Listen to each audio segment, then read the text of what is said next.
¿Qué tal? ¿Qué tal? ¿Cómo estás? ¿Cómo te encuentras hoy? Espero que estés muy bien. Te saluda el profesor Fernando Johnston y te doy la bienvenida a este video en el cual estaremos revisando algunos reactivos muy similares al EGIL Plus. Más sobre todo estaremos enfocándonos a los temas de instrumentos de medición. Vamos a apoyarnos con algunos reactivos y la pregunta número 1 nos menciona que se realiza una investigación para desarrollar una escala autoaplicable con el objetivo de medir la satisfacción sexual en hombres y mujeres de México. Para ello se elaboró un inventario para medir la satisfacción sexual que está integrado por 29 reactivos y fue administrado a una muestra de 760 personas de ambos géneros cuyas edades fluctuaron entre los 16 y 65 años. El inventario fue sometido a una prueba para determinar su confiabilidad y se obtiene un alfa de Cronbach de 0.93. Te voy a marcar esto porque esto es lo que nos va a dar la respuesta. Y nos dice: determine qué método de confiabilidad se utilizó. Nos ofrece de opción de respuesta la opción A, si es una estabilidad con test-retest, si es una consistencia interna, opción C, formas paralelas o alternativas, que también se le llama así, o la opción D, el método de mitades partidas. Vamos a dejar la opción B como respuesta correcta, que es una consistencia interna, y vamos a justificar el porqué de este reactivo. Vamos a irnos precisamente a coeficientes de Cronbach y consistencia interna. Nos dice esta definición que requiere una sola administración del instrumento de medición, ya que permite saber qué tan preciso, fíjate, qué tan preciso es un instrumento y qué tan confiable es, pero para ello vamos a usar los valores simplemente del 0 al 1. Y fíjate, volviendo al caso, como te decía, la puntuación que te marca el alfa de Cronbach te va a dar la respuesta. ¿Sale? ¿Pero por qué? Si nos dice el alfa de Cronbach que para saber qué tan preciso es un instrumento y qué tan confiable es, digamos que se usa esta escala o estos valores del 0 al 1. Por tanto, si nos fijamos, esta alfa de Cronbach nos ofrece una puntuación de 0.93. ¿Cuántas décimas me faltan para llegar precisamente al número 1? ¿Sale? Simplemente por esta relación dejamos como respuesta correcta la opción B, una consistencia interna. En un momento más te voy a justificar con otros reactivos por qué no es la opción A, una estabilidad de TRTs, por qué tampoco es un método de formas paralelas o alternativas, y por qué tampoco elegimos la opción D, el método de mitades partidas. ¿Sale? Avanzamos con la siguiente pregunta. Y la pregunta número 2 nos dice: Núñez desarrolló un instrumento para medir el sentido de la vida de acuerdo con la visión de Víctor Frank. Para aportar evidencia de validez en relación con su instrumento denominado Teselaya, lo aplicó a un grupo de sujetos y a su vez administró otros instrumentos que miden conceptos parecidos. Y aquí nos dice cuáles son los instrumentos que aplicó, ¿no?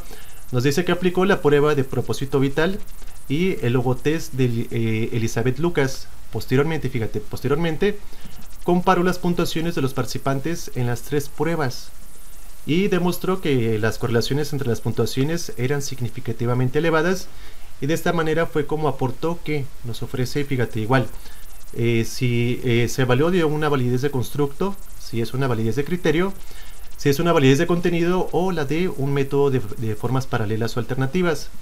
De igual forma vamos a dejar la opción B, que es una validez de criterio. ¿Pero por qué? Nos dice la validez de criterio que la validez de un instrumento se debe comparar con un criterio externo o más variables externas. Fíjate, nos dice que la validez o la confiabilidad de un instrumento se debe comparar con un criterio externo o con otras o más variables externas. Y volviendo al caso, prestemos atención a la intención de este investigador. Fíjate, dice que Núñez desarrolló un instrumento para medir el sentido de la vida de acuerdo con la misión de Víctor Frank. Ok, esto es lo que él quiere hacer. Pero si volvemos, fíjate, la definición nos dice que esta validez de criterio nos permite comparar con un criterio externo, ¿sale? O mi prueba la puedo comparar con otras pruebas para ver si obtengo los mismos resultados o si la puntuación es la que yo espero. Entonces, aquí nos dice lo que va a plantear, ¿no?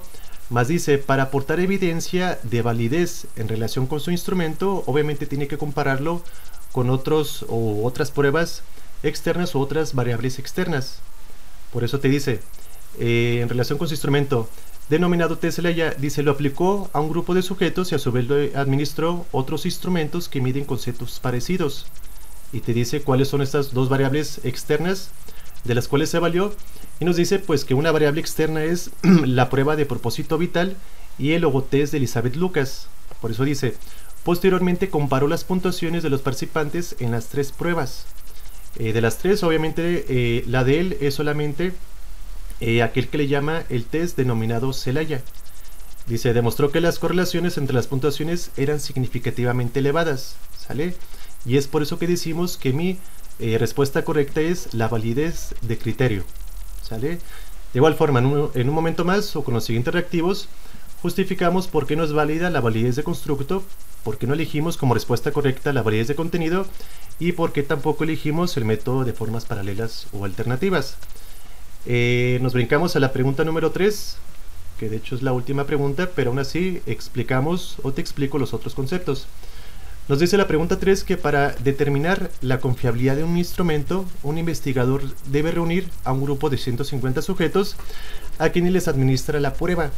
Luego de un mes reúne nuevamente a la totalidad de los sujetos y hace una nueva aplicación del mismo instrumento. Déjate, marco esta información, dice, luego de un mes vuelve a reunir, fíjate, de estos sujetos que fueron 150 y hacen una nueva aplicación del mismo instrumento. Dice que compara ambas puntuaciones y determina que existe una elevada correlación entre ellas. Y nos dice el método seleccionado para determinar la confiabilidad empleado por el investigador es cuál. Y vamos a dejar como respuesta correcta la opción B, que es un test-retest, ¿sale? Y de igual forma justificamos el porqué de esta respuesta. Nos dice, fíjate, la medida de estabilidad, confiabilidad por test-retest. En este procedimiento, un mismo instrumento de medición es aplicado 2 o más veces a un instrumento de personas después de un periodo de tiempo, ¿sale? Esto ahorita lo cotejamos con el caso que estamos revisando, porque en un momento vas a ver cómo se relacionan las características del reactivo con lo que estamos revisando como definición. Dice a su vez que si la correlación entre los resultados de las diferentes aplicaciones es altamente positiva, el instrumento se considera confiable. Aquí recuerdas que confiable se refiere confiable un estudio cuando ¿qué? Cuando yo aplico una prueba a un grupo de personas y obtengo ciertos resultados, ¿no? Que son viables o son significativos. Entonces se le va a llamar confiable cuando ese mismo instrumento se lo aplico a otro grupo, pero sigo obteniendo los mismos resultados. Esa es la confiabilidad de un instrumento. Pero bueno, volviendo otra vez al caso, fíjate, otra vez nos dice que es aplicado, una prueba es aplicada 2 o más veces a un mismo grupo de personas después de un periodo de tiempo.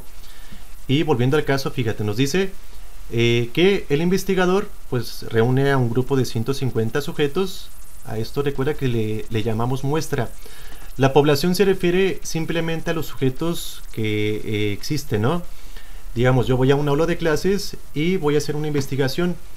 Y en esa aula de clases me encuentro con 20 alumnos, pero solamente me son viables, digamos, 6 alumnos. Entonces, la muestra siempre se refiere a la cantidad de sujetos que elijo para mi investigación. Pero bueno, nos dice otra vez, volviendo al caso, que este investigador reúne 150 sujetos y les administra la prueba. Ahora fíjate, después de un mes, otra vez lo reúne y hace una nueva aplicación del mismo instrumento.